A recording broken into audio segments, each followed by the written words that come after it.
केहू बस न गया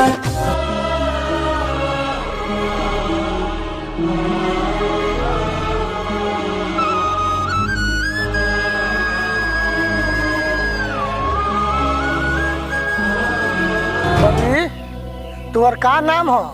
गुड़िया। अच्छा, कौना क्लास ले पढ़ले बड़ू? मैट्रिक ले। अच्छा बाबू, लड़की तो हमरा पसंद बा। दहेज में 5 लाख रुपया आ एगो गाड़ी दे दो और बियाह पक्का समझो। बाबूजी, हमरा सिवा एकरा कोनो नहीं खे।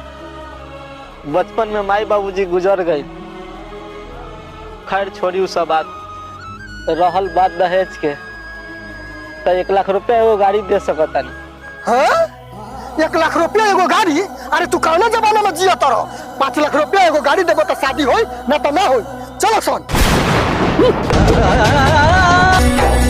जननी ना दहेजवा ईमान लेके जा